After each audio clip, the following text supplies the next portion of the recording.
Even worse then, transitioning to the Dragon area reveals an obviously impossible set of outcrops in the sky which weren't visible just moments before. Are you supposed to clear Iron Keep or just run past everything? I genuinely couldn't tell. And don't get me started on Iron Keep, this level is just so terrible. This is an upgradable stat category that does so many different obscure things that the Dark Souls community still hasn't quite come to a complete understanding of. But basically, ADP... This combined with several other fundamentals that we shall be getting to enhance the levels of absolute incompetency when it comes to trying to craft a challenge. Please stop spamming me. Back in my heyday, I used to be something of an heuristic, arguing for the sake of arguing, being a contrarian for the sake of being a contrarian. Not only did I not believe the things that I said, but I got a weird pleasure out of having people defend me. And I learned early on that that is the trait of a not so good person. So I stopped being like that and decided to be honest about what I thought, especially about the games that I play. As a fan of the FromSoftware games, I've always had the preconceived notion that Dark Souls 2 was a bad game. I mean, it's the black sheep of the entire franchise. It's often considered the worst out of the mainline FromSoftware games for a multitude of reasons. But after playing the game and using a little bit of critical thinking and critical judgment, I can proudly say without a shadow of a doubt, with the utmost confidence in my heart, that the people that say that Dark Souls 2 is a bad game are playing Dark Souls 2 wrong. Oh, but Verticus, there's no right way to play any video game. Stop backseat gaming me. Dude, shut up. If I'm playing a racing game and I want to win my races, but decide to drive in reverse the entire time, and I'm finding little to no success, I'm playing the game wrong. Unless it's, you know, big rigs, over-the-road racing where driving in reverse lets you break time and space, then yeah, that would work. But we don't talk about that game. But it's most definitely the same ideology with the Souls games, so keep this analogy in mind heading forward. Dark Souls 2, specifically Scholar of the First Sin, is a great game that improves on many of the aspects of its predecessor, while adding new mechanics that spice up the gameplay. But one video of misinformation poisons the entire well, and people who never even touched the game will grow this natural disdain for it. And the people who originally did like the game will begin parroting the same tired lines that they themselves don't believe. Nor do they even go out their way to vet these claims. I want to start with the catalyst that inspired this video, the one claim that everyone seems to agree with that is the worst part of this game.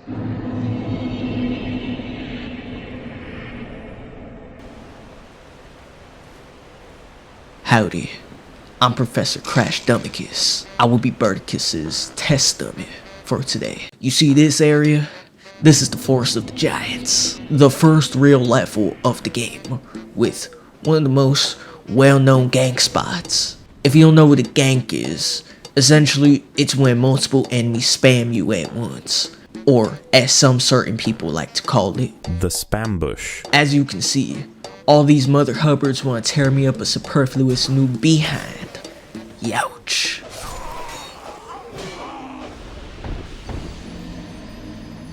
Let's check out this next place, Hyde's Tower of Flame. Look at all these guys go. They love me. And the dragon to boot. How do they come up with these ideas? This is another what them youngins like to call a hood classic, No Man's Wharf. All these dogs and these spider dudes, I can barely see a thing. No Man's Wharf is right, cause there ain't no man in here. Only dogs and spider monkeys. Ah, Iron Keep. Look at this. I just barely don't have enough time to get through the fog wall. I like to call this part the Devil's Chokehold. You got your enemies swarming you on all sides. There's nothing you can do. It's like Kane from the WWF got his grubby hands on you and hits you with a choke slam from hell. Shrine of Amana. Oh boy. Everyone's favorite area. Mage archers and these frog dudes that chase you in the water.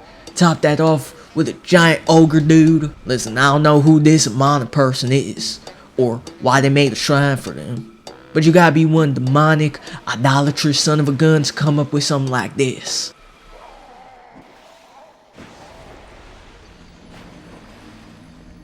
All of this seems pretty unfair, right? Most of y'all would say that this sucks, and this is a common complaint within the DS2 critiques. They've even gone as far as to provide video evidence of this being real. So really, there's no need for my footage. But what if I told you that I fabricate every single gank attack that I showed you all to dramatically over-exaggerate the enemy spam? When you run around like a chicken with its head cut off, grabbing every single item without paying attention to your surroundings, and killing any threats in your area, you are guaranteed to get spammed by all the enemies in the area. And that's exactly what's happening in these clips. Like, it's so freaking disingenuous. Look at me taking my time killing all the threats in the area, and not once did I have trouble with a spam bush. In fact, I used this mini gank against the enemy, lining them up at a single choke point and killing them one by one. Dark Souls has never taught the player to rush through the game.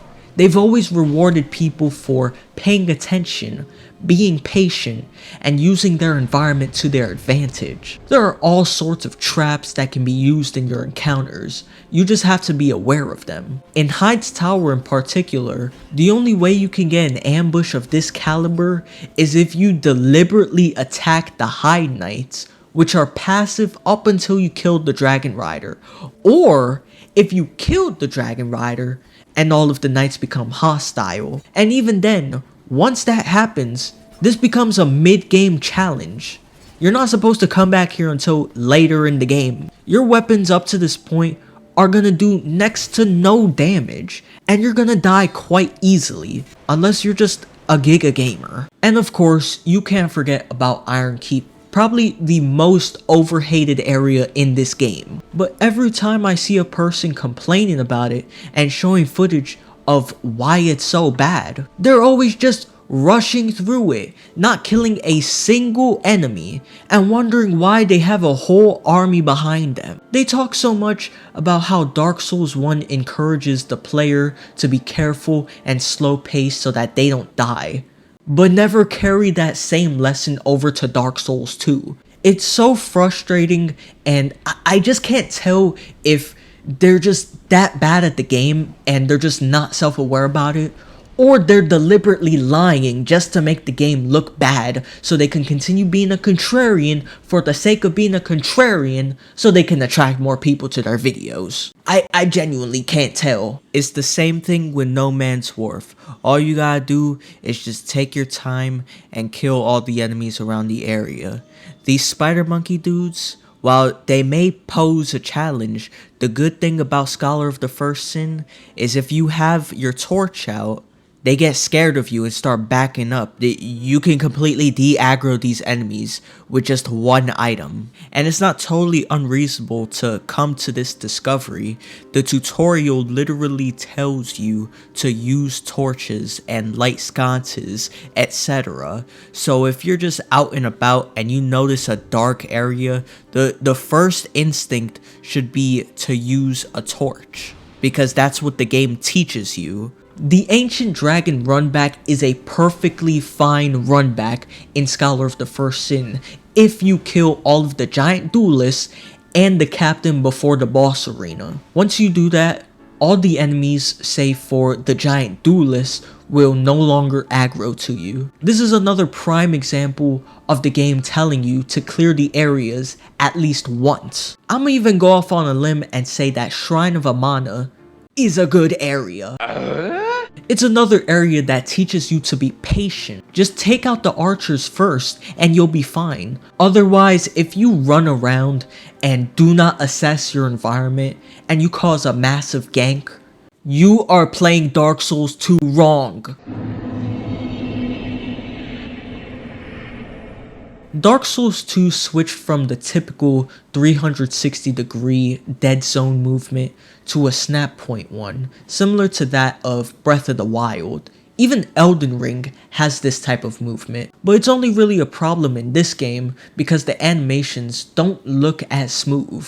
I understand if the change of movement is a bit weird to get used to at first, and maybe this isn't your preferred method of movement in video games, but saying that it is objectively bad is just straight up wrong. Because a lot of the people that say that it's bad don't even understand how the movement works. In Dark Souls 1, platforming always carries the risk of missing your jumps when you make a small adjustment. Dark Souls 2 fixes this with the snap point movements. It's a lot easier to platform, at least in my experience. You're significantly more accurate with jumping, so gone are the days of dumb deaths that were completely out of your hand, and in are the ones that are completely your fault. Incremental movement combined with the fact that as you turn you are pushed forward means that you will be falling to your death often. You had momentum that carried you off the ledge. I tried recreating this problem that he said there was, but I couldn't do it. Until I got a running start, like he did, and managed to fall to my death. So let's say I'm standing here, and I'm facing... So like, I'm trying to run across this bridge, and I'm not going in the exact direction I want to go. So if I turn a little bit to the left, it's not turning, but then all of a sudden, it does like a major turn. And the thing is, like, you can turn a little bit if you find the sweet spot, like that. That's the least I can turn it. But that's like if I'm moving my left analog stick with like great care. Howdy. This is Professor Crash Dumicus. Having trouble making even more precise movements than your character already has? Just move the camera. Like, that's it. No crazy tips. No philosophical discovery. Just use the camera. Yeah. But you can die getting stuck on an open chest or climb ladder animation that gives no iframes and you can't break free of the animation. This all goes back to running around like an idiot. If you just killed these dudes, you wouldn't get stuck here. The game is punishing you for being an idiot and just running around. Another issue that people have with the movement is with the weapon attacks, particularly, but not limited to, the colossal weapon moveset. If you hold in any direction on the left stick while locked on, your weapon will swing in that direction. Now, I'm not a big PvP guy, but this is clearly meant to be a PvP mechanic. This is called manual attack aiming. As the name suggests, you can manually aim the attack. It's useful for going against agile builds, so you can at the very least have a chance at roll catching them. But if you're not playing PvP, there's a very simple solution to this issue. If you want your attack to track your enemy, just let go of the left stick. You can even move while you're attacking regardless, so you might as well just let go of the left stick. But even outside of PvP, manual attack aiming is still really useful.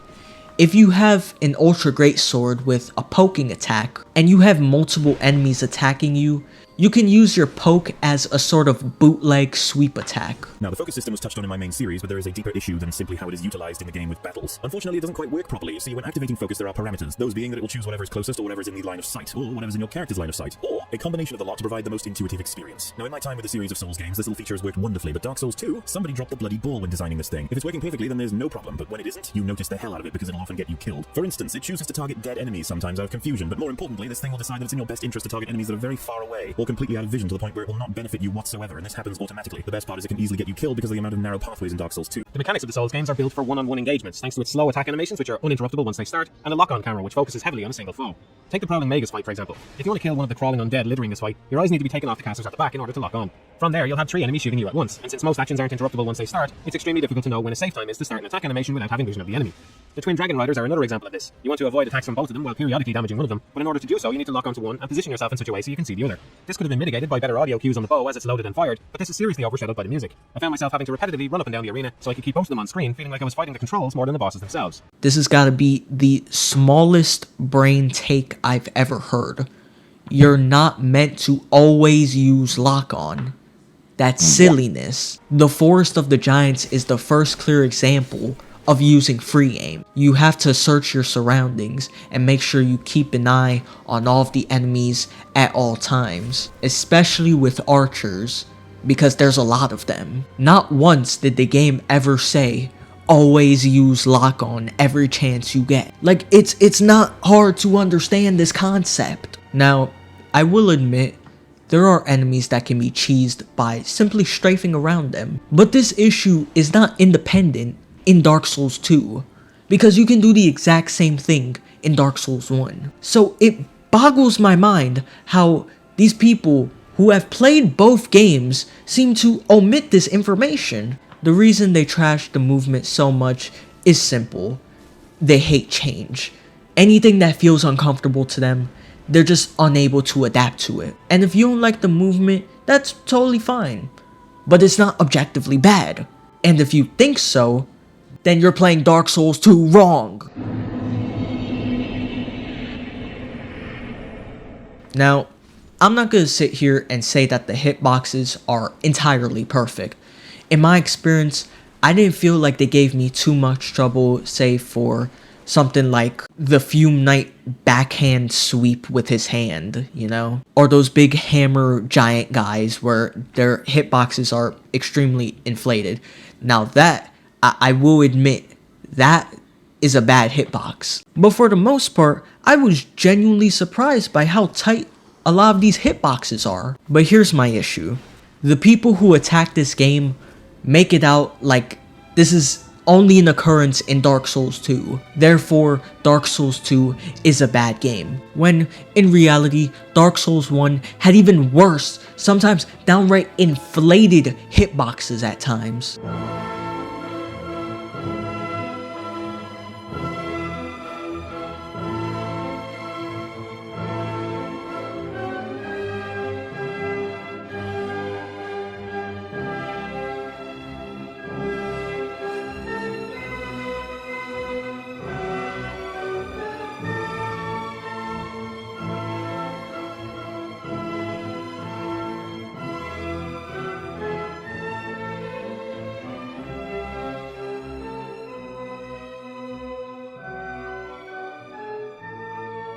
Shout out to Domo3000 for the footage. He goes more into the technical aspects of Dark Souls 2.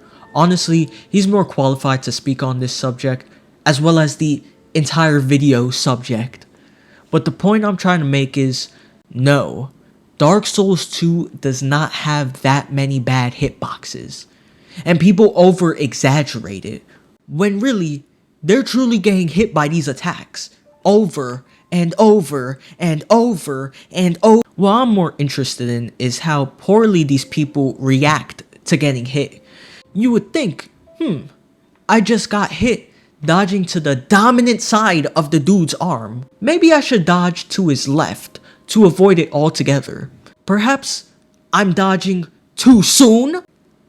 But no, to them, this is just bad game design. Genuinely, I'm not trying to sound like the get good type of guy, but at some point, it becomes impossible to not simply tell these people to get good at the freaking game, or at the very least, use some items to make these fights easier, like a shield. But I know. But Birdicus, I don't want to use a shield. That's weak. I get it. Alright, I get your sentiment. Not everyone wants to play with a shield. That's why they have this stat called ADP. Howdy, y'all. This Professor Crash Dumbicus once again. ADP is the one stat that everyone seems to collectively dunk on. It's a stat that tells you it boosts your evasion or your agility stat and other actions. If you notice that you keep getting roll caught, even if you have impeccable timing, just keep leveling it up until it becomes easier. You may find that as you level this stat, drinking flask and using life gems becomes increasingly quicker, hence other actions. But you also have to understand that Not everyone uses the same melee, up close in your face, glass cannon type of builds that moderately require ADP. Some people may be mages. Mages only have to level up their attunement to see the benefits of agility. But because they mainly stay at a distance for the majority of their fights, that's more of a formality. Or that southern hospitality, as I like to call it. And that leaves us with the tank build. Yeah! America! America! What the hell is even a kilometer? Sorry about that. The tank. Builds that utilize heavy armor and equip load to maximize their defense and poise. These son of a guns don't need any agility at all, as they can tank enemies' attacks, or completely negate it altogether. That's at least 1500 horsepower they stopping right there. Now that's Ford.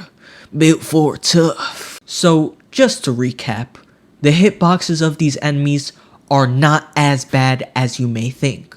With the exception of some enemies and bosses, these guys have some pretty tight hitboxes. If you're getting hit by these attacks that you feel like you're dodging perfectly, then that means one of three things. You're dodging too early, your agility is too low, or it's a combination of the two. You can always just use a shield or wear armor with better defense. Or, and I mean this in the most unironic way possible, you could get better at the game that you're playing and learn when to dodge. But if all you're going to do is complain about the game having janky hitboxes, when in reality it's just you that's bad at the game and you fail to take accountability for sucking at the game, then you are playing Dark Souls 2 wrong. You cannot talk about Dark Souls 2 without talking about runbacks. And oh boy, do we have a plethora here. Dark Souls 2 is notorious for having the worst runbacks of the series.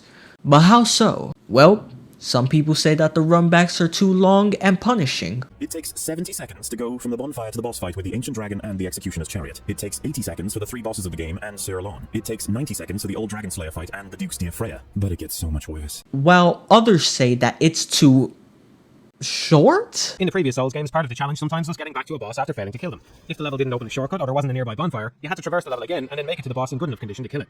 This was one of the things that drew people to the series in the first place, because it was challenging but still very fair. Now look at this path of Velstalt in Dark Souls 2. It's a single corridor littered with no less than 7 heavily armored enemies.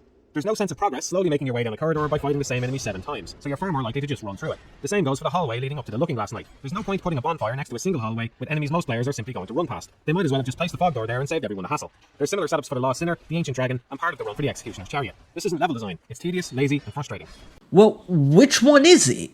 Is it too long or is it too short? Well, I'm gonna tell you guys right now that it's neither. Because Dark Souls 2, for the most part, has good runbacks. Let's start off with the most notorious one, the Frigid Outskirts. First off, this is an optional area in the DLC. Now, let me repeat this slowly for the people in the back. This is an optional area in the DLC. You do not need to do this area to complete the DLC. But Birdie, this doesn't excuse the fact that it's a long run back with reindeers charging you every 5 seconds. Bro, no, come on, man. You know what? Fine, Mr. Baby. I'll spare you this time. Yes, I get that. But I find it funny how people always seem to omit the fact that this is meant to be a co-op area. You're supposed to summon here. If not your buddies, then the NPC summons. The summons who can handle the area pretty well for themselves. That's what this area is. An optional co-op challenge. But Lud and Zalin are still by far the longest run back in the series, taking about 2 minutes and 48 seconds, assuming that you don't fight any of the enemies and just run straight there. I'm not denying that, but here's a tier list I made for each of the runbacks in Dark Souls 2, taking into consideration just the runback from the shortest bonfire all the way to the fog wall. And once again, shout out to Domo 3000 for this data. Just basing it off of observation, Dark Souls 2 already has more runbacks that are 49 seconds or less. The average runback time is about 44 seconds. You see, 44 seconds, that's pretty long. Except, there's one problem with that.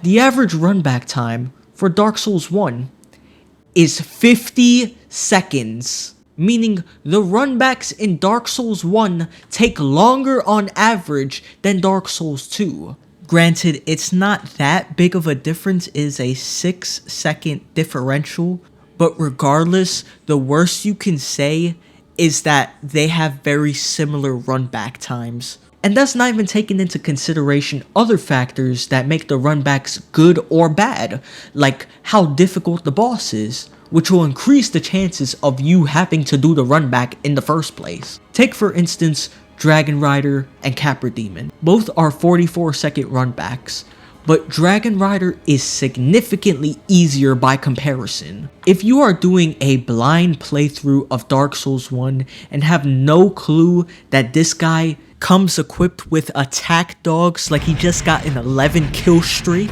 you're most definitely going to die. Or how about Nashandra and the Bed of Chaos? Both have similar runback times, but the Bed of Chaos is a no-brainer, to which sucks the most. He can quite literally one-shot you even if you're playing to the best of your ability, which just leads to people cheesing the boss entirely. Fume Knight and Manus are some of the hardest bosses in their respective games, but Fume Knight has a significantly shorter runback than Manus. By extension, Sin also has an extremely short runback, and understandably so. He's the final boss of the Sunken King DLC, and he's a decent challenge. But Stray Demon has about the same amount of time? What? He's one of the easiest bosses in the game! Why does he get this privilege? But Perdiccas, Dark Souls 2 doesn't have iframes on Fog Wars, that's why it's bad. Well, personally, I prefer it because it aligns with FromSoftware's core philosophy with these games, and that's be careful, be patient, and watch your surroundings. If you assess your environment and you learn the area and the enemies and their attacks, then you'll make it back to these bosses fine. Take for instance Smelter Demon. Trying to rush straight to the door is a death wish, but if you bait out some of the attacks first, you can get through unscathed. Alternatively, you could just wear armor that has high poise, and you won't have an issue getting stun locked in the first place. So if you're complaining that the runbacks are too slow, you're either not taking the most optimal route there, or you're dying a lot. Either man up and get better at learning the bosses, or learn from any other mistakes that you made during the runback, or stop playing the game. That's the point of the game. It's meant to punish you for your mistakes. But if you don't want to learn your mistakes, especially in these runbacks, then you are playing Dark Souls 2 wrong. This is more of my forte as this deals with the lore of the game. One aspect that people have a problem with that can easily be explained is how weirdly conjoined the levels are from one another. The most famous examples of this is how Earthen Peak seems to connect to a volcanic themed castle by process of elevators, or how a short walk through a tunnel not only takes you to Drangleic Castle, but now the foggy but daytime environment of the Shaded Woods turns into a dark and rainy one. At face value, this just seems lazily put together, like the developers didn't know how to mesh the worlds in with each other. However, speaking with Salden lets us know that in Drangleic, the flow of time is convoluted. Things shift and waver, twist and turn. The world is subtly closing in on itself, with places seemingly ending up in impossible places. The Dreg Heap in Dark Souls 3 is the end result of this. On top of the convoluted time and space, the characters that we meet throughout Drangleic don't even know how they ended up here. But I don't know. I just sort of ended up here. I must have just wandered in. But for the life of me, I can't remember how I ended up here. It's as if I were drawn to the place, or lured in. Oh, I don't know. When I first came into this forsaken land, it was... a curse? Something about a curse? How embarrassing. I seem to have lost my focus. Inside the mansion, I found a strange map, like none I'd ever seen. I believe that it's a map of Drang Lake. Now I'm traveling the land to prove it. Yes, that's it. That's why I came to the kingdom. Wait, no, that wasn't it. Then what? I don't seem to recall. I was raised to wield a sword from birth. Life was hard, but I never gave it a second thought. I had swift success on the battlefield and quickly attained respectable stature. And then I came here to...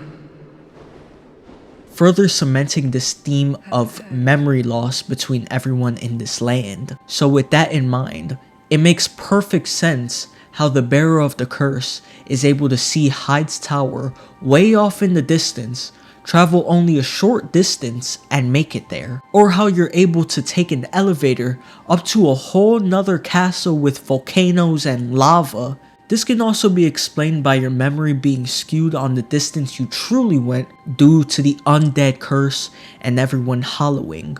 One of the saddest examples of this is Lucatile, who quite literally tells us to remember her name because she fears she won't remember it. My name is Lucatile. I beg of you, remember my name, for I may not myself. The game also suggests that Drang Lake isn't even a real place, or rather, like a dream-like one. Millibeth the maidservant tells us that Things Betwixt is a link between the outside world and Drang Lake. This is a limbo. A link between Drang Lake and the outer world. Is this some sort of a dream? Where am I? What has happened to our castle? Who are you? And by whose permission do you stand before me? I love this story design choice. I finished all of the FromSoftware games, with the exception of Demon's Souls and Bloodborne because I don't got a PS5. And out of all the stories, this one truly felt like it was trying to mesh an action-adventure game with a psychological horror. I would love to see more games like this from them in the future, similar to that of Bloodborne, but delve more into the psychological aspect of it. But some people see this and immediately think that this is poor level design, without even trying to put together that maybe this has something to do with the lore surrounding Drang Lake. I get that if you don't want to understand the lore, and if you don't want to learn it either, but if you observe something in the game that at first glance doesn't seem to make sense, and don't even question whether or not this is related to something in the lore, and just chalk it up to nonsensical designs, then you're trying to rationalize something with your own understanding of whatever it is, without even trying to investigate it further. That'd be like me saying this refrigerator is stupidly designed because cold air just spawns out of nowhere with no rhyme or reason to it, but refusing to look up the explanation as to why the refrigerator works in the first place. You're basically saying the level design of this game sucks because I don't understand it, and I don't want to understand it. If this is your mentality, then you are playing Dark Souls 2 wrong. Now look, I'm not gonna sit here and glaze this game like it's the greatest thing to ever be invented. One of the things I really don't like about this game is the quality of the bosses. Aside from lore and some gimmicky bosses that I found pretty cool, the majority of them I found to be really easy. Of course, this could be attributed to my experience with the later games carrying over into this one, therefore making them easier. But I wouldn't be surprised if a completely new player doesn't have much trouble with these bosses. But of course, difficulty is subjective. Before I had a grasp on how I should be playing this game, I had trouble with the Ruined Sentinel trio. Super embarrassing, I know. But now it's one of the easiest fights ever because I know to not let them gank up on me and instead fight them one-on-one. The point is, this game cannot escape some level of criticism, as every game cannot. You're allowed to not like this game simply if it's not your cup of tea. And guess what? That's totally fine. Personally, I'm not a really big fan of the first game.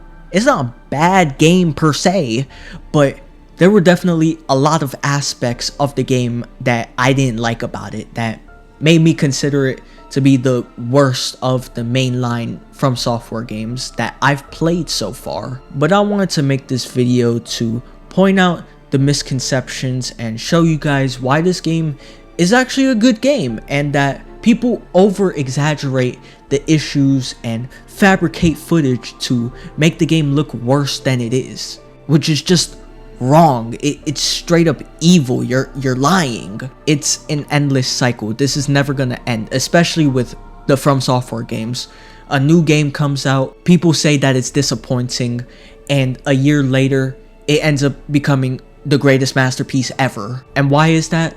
It's because people got good at the game and they critically broke down what makes it good, instead of just rushing to drop a 1-hour video essay the first week of its release. But moreover, I want you guys to play this game for yourself, not to just blindly agree with what I'm saying, but to actually vet my claims, come to your own conclusions on whether or not this is actually a good game. But unlike some of these video game critiques, you guys should carefully deconstruct this game and play the game correctly. If you're driving in reverse and you can't win any races, spin that bad boy around and put that John in gear 5.